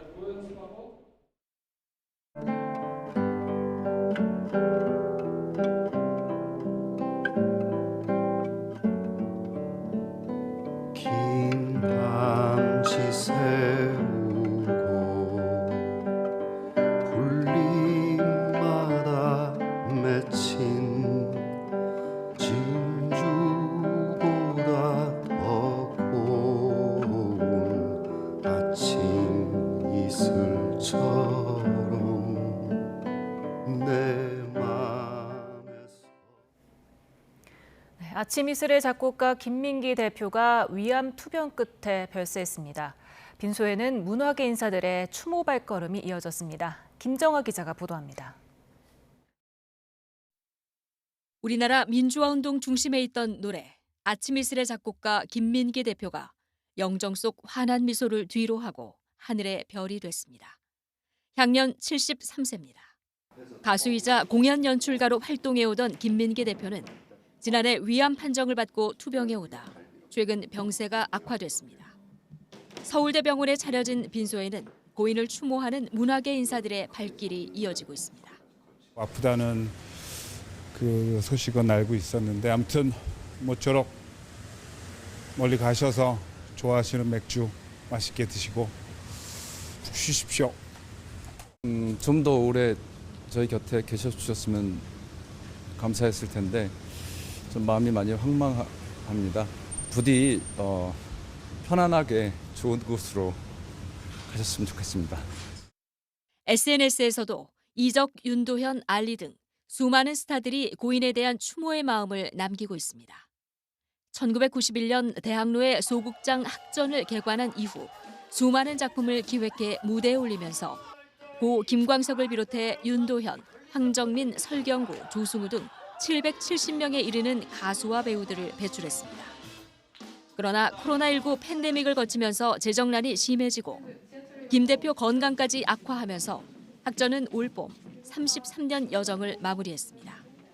이후 어린이 청소년 중심 공연장 아르코 꿈밭 극장으로 새롭게 문을 열었는데 평소 어린이 극에 관심이 많았던 김민기의 마지막 유산이라는 평가가 나옵니다. 가족장으로 치러지는 고인의 장례 절차는 모두 비공개로 진행됩니다. 평소 자신은 뒷것이라며 앞에 나서기를 꺼렸던 김 대표가 장례 역시 조용히 치르고 싶다는 뜻을 남겼기 때문입니다. 학전 측은 24일 발인 때 학전의 극장과 마당을 돌고 장지인 천안공원묘지로 갈 예정이라고 밝혔습니다. YTN 김정아입니다. 김민기 대표는 군부 독재 시절 노래 아침 이슬과 상록수 등 민중가요 작곡가로 이름을 널리 알렸죠. 이와 함께 대학로 소극장의 상징 학전을 30년 넘게 운영하며 대학로 공연 문화를 이끌었습니다. 이어서 김승환 기자가 보도합니다. 빈 방치 세우고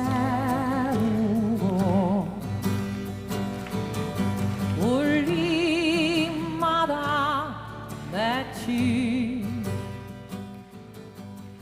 1987년 민주항쟁 당시 군부 독재에 맞서 시민들이 목 놓아 부른 저항의 상징 아침 이슬.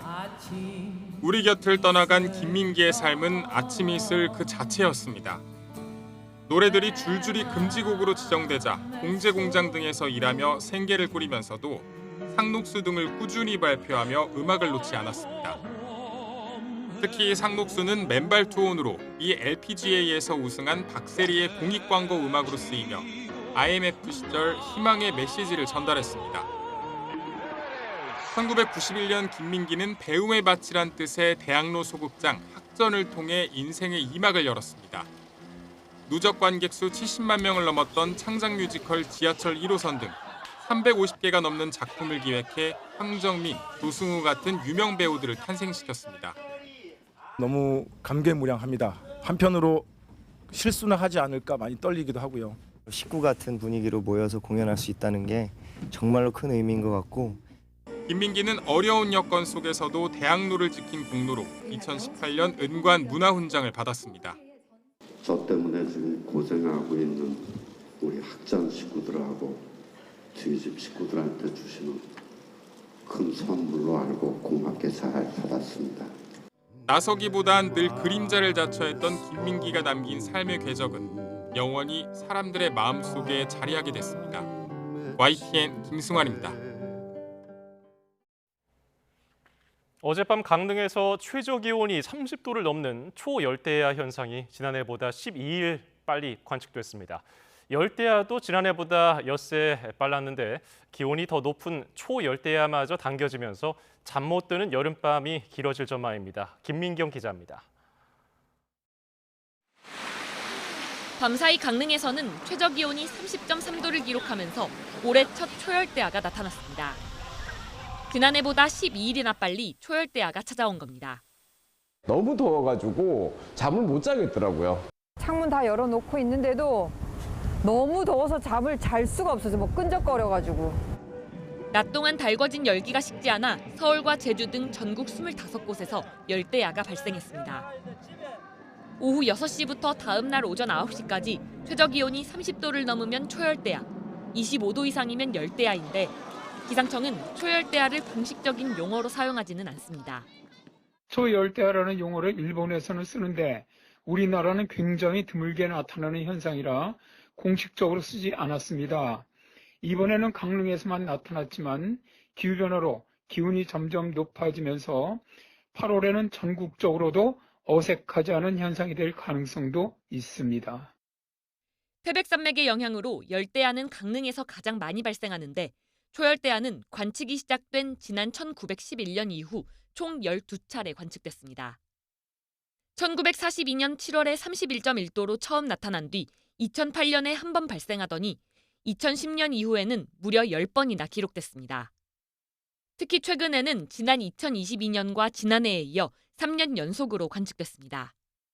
서울에서는 지난 2018년 여름 초열대야가 처음 관측됐는데 본격적인 무더위로 폭염이 이어질 경우 다시 초열대야 현상이 나타날 가능성이 있습니다. 강릉에서 지난달 11일 올해 첫 열대야가 지난해보다 엿새 빨리 나타난 데 이어 지난달 21일 발생한 서울의 첫 열대야도 역대 가장 빨랐습니다.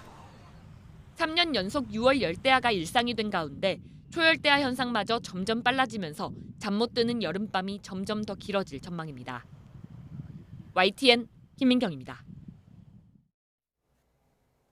기록적인 폭우로 광범위한 농작물 침수가 발생한 전북 익산 지역 수해 규모가 400억 원에 육박한 것으로 나타났습니다. 익산시는 접수 마감일인 지난 20일까지 재난관리 정보 시스템에 들어온 집중호우 피해 규모가 394억 3천만 원에 달한다고 밝혔습니다. 익산에는 지난 8일부터 10일까지 최대 400mm가 넘는 폭우가 쏟아져 도로, 하천 등 공공시설 94곳과 주택, 축사 등 13,700곳이 파손되거나 물에 잠겼습니다. 특히 사유시설 중에 농작물 피해 규모가 201억 7,500만 원으로 잠정 집계됐습니다. 익산시는 막대한 피해 현황을 토대로 정부와 정치권에 특별 재난지역 선포를 건의했습니다. 2025학년도 의사 국가시험 응시원서 접수가 시작됐습니다. 한국보건의료인 국가시험원은 내년도 의사 국시 응시원서를 오늘부터 오는 26일까지 접수한다고 밝혔습니다. 예고대로 대규모 응시 거부가 발생할 경우 내년에 3,000명가량 신규 의사 공급이 안 돼서 의료 공백 사태가 악화할 것으로 전망됐습니다. 연세대 의대 교수 비대위가 하반기에 새로 채용되는 전공의를 제자와 동료로 받아들일 수 없다는 내용의 입장문을 발표했습니다. 비대위는 정부의 포갑과 협박으로 사직 처리된 전공의 자리를 현재 세브란스와 전혀 상관없는 이들로 채용한다면 그건 정부가 병원의 근로자를 고용한 것일 뿐이라고 강조했습니다. 그러면서 교수들은 사직 처리된 전공의들의 자리를 비워두고 그들이 당당하고 안전하게 돌아올 수 있게 지원하고 지지할 거라고 밝혔습니다. 경기 시화공단의 한 공장에서 큰 불이 났다가 4시간 20분 만에 꺼졌습니다. 또 인천에서는 유류 탱크로리 기사들과 짜고 주유소 기름을 빼돌린 일당이 경찰에 검거됐는데요. 사건 사고는 이현정 기자가 전합니다. 시커먼 연기가 쉴 새 없이 뿜어져 나옵니다. 소방대원들이 물을 뿌려보지만 건물 안 불길은 쉽게 잡히지 않습니다.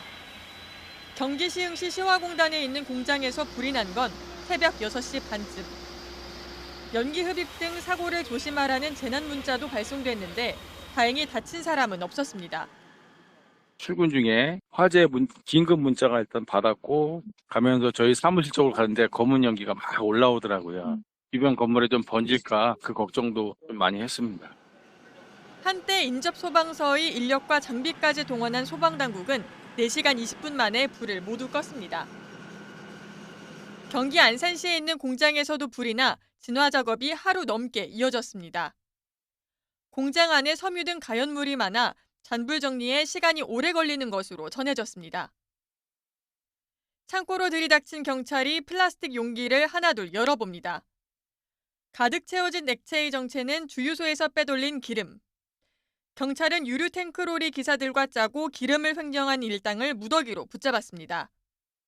이들이 훔친 휘발유와 경유는 6억 원 상당에 이르는 것으로 조사됐습니다. 오전 9시쯤 경기 안양시 도로에 매설된 온수배관이 파열돼 고온의 온수가 유출됐습니다. 다친 사람은 없었지만 많은 연기가 뿜어져 나와 지나던 사람들이 깜짝 놀랐고 한동안 부근 도로 통행이 통제됐습니다. YTN 이현정입니다. 서울경찰청 지하철경찰대는 대통령실 경호처 직원 A씨를 공중 밀집 장소 추행 혐의로 검찰에 넘겼습니다. A씨는 지난 4월 서울 지하철 차량 안에서 피해 여성의 신체를 만진 혐의를 받습니다. 신고를 받고 출동한 경찰은 2달여간 수사를 벌인 끝에 A씨의 신원을 특정하고 대통령실 경호처에 수사 개시를 통보했습니다. 이에 대해 대통령실 경호처는 유감스럽다는 입장을 밝혔습니다. 경호처 관계자는 YTN에 수사기관의 최종 판단을 반영해 관련 규정에 따라 징계 절차를 진행하겠다고 말했습니다. 해당 직원은 경찰의 수사 개시 통보 직후 대기 발령 조치된 것으로 전해졌습니다. 시청역 역주행 사고 운전자가 3번째 경찰 조사에서도 차량 급발진으로 사고가 났다는 취지의 진술을 이어갔습니다. 서울 남대문경찰서는 지난 19일 오후 3시부터 3시간가량 60대 남성 차모 씨를 상대로 3차 피의자 조사를 벌였습니다. 이번 조사에서도 차 씨는 차량 급발진을 주장하며 2차 조사 때와 크게 다르지 않은 진술을 한 것으로 파악됐습니다. 40여 년 만에 빗장이 풀린 설악산 케이블카 사업을 계기로 전국 자치단체마다 앞다투어 케이블카 설치를 추진하고 있습니다. 하지만 환경 훼손 논란에 더해 이미 상당수 케이블카가 적자를 면치 못하는 터라 과연 사업성이 있겠느냐는 우려가 나옵니다. 송세혁 기자가 취재했습니다. 해발 1,100m 평창군 선자령. 강릉 시내와 동해가 한눈에 들어옵니다. 강릉시와 평창군은 백두대간 보호지역 중에서도 핵심 구역인 이곳에 케이블카를 설치할 계획입니다. 노선은 선자령과 강릉 성산면 사이 5km 구간입니다. 계획대로 절차가 진행되면 준공까지 4, 5년 정도 걸릴 것으로 보입니다. 이에 질세라 원주시는 치악산에, 고성군은 설악산 인근 신선대에 케이블카 설치 사업을 추진 중입니다. 스위스에는 이 케이블카가 2,000개가 있다는데 우리는 왜 2개 하는 게 이렇게 힘이 드냐 이런 얘기를 많이 드렸습니다. 설악산 5세 케이블카 외에 추가로 추진 중인 케이블카는 강원 지역에만 모두 6곳, 전국적으로는 지리산과 계룡산 등 20곳이 넘습니다. 지난해 말 5세 케이블카가 41년 만에 첫 삽을 뜨자 지자체마다 앞다퉈 케이블카 사업에 뛰어든 겁니다. 문제는 이렇게 우후죽순으로 케이블카를 설치하면 환경 훼손 논란뿐만 아니라 지자체 간 출혈 경쟁이 불가피하다는 점입니다. 실제로 전국 관광용 케이블카 40여 곳 대부분은 초기 반짝 특수 이후 이미 적자 운영에 시달리고 있습니다. 이미 경제성이 없다라고 하는 현상이 나타나고 있는 상황에서 예산 낭비 그리고 불필요한 환경 갈등만 야기할 수밖에 없는 그런 사업이다. 너도 나도 관광 명소를 꿈꾸며 추진하는 케이블카. 과열 양상을 보이면서 차별성 없이 자칫 예산만 낭비하는 애물단지로 전락하는 것 아니냐는 우려의 목소리가 커지고 있습니다. YTN 송세혁입니다. 북한 오물풍선에 대응해서 우리 군이 대북 확성기 방송을 매일 전면 가동하고 있습니다. 이 방송에는 잇따른 북한 외교관의 탈북 소식이나 작업 중에 사망한 북한 장병에 대한 내용이 담긴 것으로 확인됐습니다. 조용성 기자입니다. 우리 군은 새벽부터 밤까지 국경 지역에 설치된 고정식 확성기를 모두 가동하고 있습니다. 북한 측의 유동인구가 없을 때만 제외하고 국방부가 제작하는 라디오인 자유의 소리를 재송출하는 방식으로 계속 켜놓는 것입니다. 우리 체제를 선전하는 내용을 비롯해 최근 잇따른 북한 외교관의 탈북 소식을 전하고 특히 북한 장병들의 사망사고 소식 등도 담겼습니다. 비무장지대에서 지뢰매설 작업을 하다 발생한 폭발사고로 북한 장병이 숨지는 일이 수차례 우리 군의 감시 장비에 포착됐는데 이를 알리는 겁니다. 자유의 소리 방송은 다양한 내용들로 구성되어 있고 북한 주민이나 북한 군에게 도움이 될 내용도 있고 또 우리 체제를 선전하는 내용도 있고 그렇습니다. 우리 군은 확성기 방송을 통해 내부 동요나 탈북, 접경 지역 북한군의 기강이 흔들리는 등 다양한 효과가 있을 것으로 기대하고 있습니다. 즉시는 아니더라도 방송을 지속해서 듣다 보면 내부 정보 통제가 심한 북한 주민과 군에 영향을 줄 것이라는 예상입니다. 북한이 쓰레기 풍선이나 또 다른 도발을 해올 경우 고정식뿐 아니라 이동식 확성기도 추가하기로 했습니다. 최전방 지역에 24곳의 고정식이 있고요. 그 이동형도 한 16개 정도 알려져 있습니다. 16개 정도 있는 것으로 알려져 있는데 이제 필요한 것을 전면적으로 하고 또 시간도 지금은 일정 시간 좀 제한되게 하는데 그것도 이제 전 하루 종일도 가능한 것이죠. 이런 가운데 북한은 대북 확성기에 대한 보도 없이 전승절로 부르는 정전협정 체결 71주년을 앞두고 원수들의 침략과 전쟁 광증은 멈춘 적이 없다고 날을 세웠습니다. 이에 대해 통일부는 중국과 소련의 지원을 받아 일으킨 침략 전쟁을 북침으로 왜곡하면서 피해자 행태를 하는 것은 새삼스럽지 않다고 밝혔습니다. YTN 조용성입니다. 일제강점기 조선인 강제노역 현장인 사도광산의 유네스코 세계유산 등재 여부를 논의할 46차 세계유산위원회가 인도 뉴델리에서 개막했습니다. 이번 세계유산위원회는 오는 31일까지 이어지며 사도광산을 포함한 신규 유산의 등재 심사는 26일부터 사흘간 진행될 것으로 전해졌습니다. 교도통신은 지난달에 발표된 유네스코 자문기구 권고에 따라 세계유산위원회가 보류를 결의하면 세계유산 등재는 내년 이후로 미뤄진다면서 올해 만장일치 등재를 추진하는 일본은 한국과의 의견 절충을 지속할 거라고 보도했습니다. 이스라엘이 공습, 폭격을 주고받는 대상이 가자지구 하마스, 레바논, 헤즈볼라에 이어서 예멘의 후티 반군으로 확대됐습니다. 중동의 친이란 세력들과 동시에 3면 전쟁을 치를 판국입니다. 황보선 기자입니다.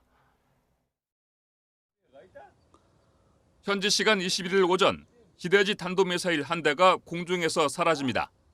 예멘 후티 반군이 이스라엘 휴양도시 에일라트를 향해 쏜 것을 이스라엘군이 에로3 방공망으로 요격한 겁니다. 이스라엘은 전날엔 후티가 드론으로 텔라비브를 공격한 데 대한 안갚음으로 후티의 물류 항구인 호데이다를 공습했습니다. 연료 저장고가 불탔고 6명이 사망하고 80여 명이 화상을 입었습니다. Israel's necessary and proportionate strikes were carried out in order to stop the Houthi terror attacks. 후티 반군은 대대적 보복을 예고했습니다. وتؤكد القوات المسلحة اليمنية أن الرد على العدوان الإسرائيلي على بلدنا قادم لا محالة.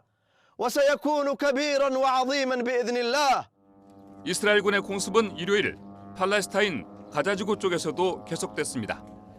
여성과 어린이 등 최소 15명이 숨졌습니다. 무장정파 하마스 소탕이 명분입니다. 레바논 남부에서도 포성이 들렸는데 무장정파 헤즈볼라가 공격 목표였습니다. 이처럼 이스라엘은 이른바 친이란 적대 세력인 하마스, 헤즈볼라 그리고 후티와 동시에 3면 전쟁을 치를 판국입니다. 중동 위기를 풀기 위한 국제사회의 휴전 중개 노력이 무색하게도 오히려 확전 우려가 커지고 있습니다. YTN 황보선입니다. 홍명보 감독 선임 절차에 대해서 문화체육관광부가 감사에 착수한 가운데 대한축구협회가 직접 여러 논란에 반박했습니다. 대한축구협회는 홈페이지에 올린 글을 통해 홍명보 감독의 선임 과정에 특혜는 전혀 없었다며 전력강화위원회 초반부터 국내 감독 중 홍명보 감독이 1순위로 거론됐다고 설명했습니다. 절차상 논란에 대해서는 정혜성 위원장이 사의를 표명한 이후 이임생 총괄이사가 박주호 위원을 포함한 위원 5명에게 감독 추천 절차 진행을 위임받았다고 거듭 강조했습니다. 홍명보 감독은 오는 24일쯤에 귀국할 전망인데 이르면 이달 말쯤 공식 기자회견을 열고 코칭 스태프 구성과 대표팀 운영에 대해 설명할 예정입니다. 프로야구 상위권 경쟁을 벌이고 있는 팀들이 외국인 선수들의 활약에 희비가 엇갈리고 있습니다. 두산은 새로 영입한 투수들이 불안한 모습인데 삼성은 타자 한 명이 분위기를 바꿔놓고 있습니다. 김영수 기자입니다. 데뷔전을 무난하게 치렀던 두산의 외국인 투수 발라조빅이 2경기 만에 매운맛을 봤습니다. 라이벌 LG전에서 비가 쏟아지기 전까지 2이닝 동안 난타를 당했습니다. 연속으로 홈런 2방을 허용한 걸 포함해 무려 6점을 내줬습니다. 단기 대체 외국인 선수로 이미 KBO를 경험한 시라카와도 불안하기는 마찬가지입니다. 두산 유니폼을 입고 2경기 마운드에 올라 모두 조기 강판당했습니다. 큰 경기에 약하다는 약점이 여실히 드러났는데 선두권 경쟁이 한창인 두산 입장에서는 치명적일 수밖에 없습니다. 두산 마운드가 흔들리는 가운데 삼성은 장타 갈증을 해소할 든든한 외국인 타자를 얻었습니다. 카데나스는 불과 3경기 만에 자신의 가치를 증명했습니다. 주말 이틀 연속 홈런포를 가동한 걸 포함해 롯데와 3연전에서 15타수 6안타, 2홈런, 5타점의 맹타로 홈팬들을 열광에 빠뜨렸습니다. Yeah, I think it's pretty hitter friendly. I have a couple homers in 3 games. I've seen a lot of homers get out of here, so it's really hitter friendly. 새 외국인 선수의 활약에 희비가 엇갈리는 가운데 LG는 6시즌을 함께 보낸 켈리 대신 에르난데스를 영입하면서 승부수를 던졌습니다. 에르난데스가 LG의 새로운 에이스 역할을 해낸다면 기아의 독주로 흘러가는 선두권 판도에 적지 않은 영향을 미칠 전망입니다. YTN 김영수입니다. 현재 주된 비구름대가 북한 지역에 자리 잡으면서 경기 북동부와 영서 북부에만 산발적으로 비가 내리고 있습니다. 하지만 서해상에서 강한 비구름이 유입되면서 다시 중부지방에 비를 뿌릴 것으로 보이는데요. 특히 경기 북부에는 시간당 최대 70mm, 그 밖에 수도권에도 최고 50mm의 물폭탄이 떨어지는 곳이 있겠습니다. 내리는 양도 무척 많습니다. 내일 오전까지 경기 북부에는 150mm 이상, 그 밖에 중북부 지방에도 120mm 안팎의 큰 비가 내리겠습니다. 이미 많은 비가 내리면서 지반이 약해져 있습니다. 이에 따라 산사태 위기 경보도 주의 단계를 보이고 있고 경기 남부와 충남 일부 지역에는 산사태 특보도 발효 중인 만큼 발표되는 기상정보 꼼꼼히 확인하면서 대비해 주시기 바랍니다. 내일 낮에는 비가 잠시 약해지겠지만 밤사이 다시 빗줄기가 굵어지면서 모레까지 최고 60mm의 비가 더 내리겠습니다. 오늘 밤사이에도 서울 기온이 25도, 강릉 28도, 대전 26도, 대구 27도 이상을 유지하는 등 열대야가 나타나는 곳이 많겠습니다. 또 서울을 제외한 대부분 지역에 폭염특보가 발효 중인 가운데 한낮에는 서울 기온이 29도, 대전 32도, 광주 34도, 대구 34도까지 오르는 등 특보 지역을 중심으로 폭염이 기승을 부리겠습니다. 모레 오후부터는 중부지방도 장마가 잠시 소강 상태에 접어들 것으로 보이는데요. 다만 3호 태풍 개미가 변수가 될 수 있겠습니다. 태풍은 중국 남부 푸저우 부근에 상륙한 뒤 내륙으로 북진하면서 우리나라에 직접적인 영향을 줄 가능성은 높지 않겠습니다. 하지만 태풍의 강도와 이동 경로에 따라 한반도 주변 기압계도 달라질 수 있는 만큼 발표되는 태풍 정보에도 관심을 가져주시기 바랍니다. 날씨 정보였습니다. 오늘 저희가 준비한 뉴스 플러스는 여기까지입니다. 잠시 뒤에는 뉴스퀘어 저녁 8시 뉴스가 방송됩니다. 고맙습니다.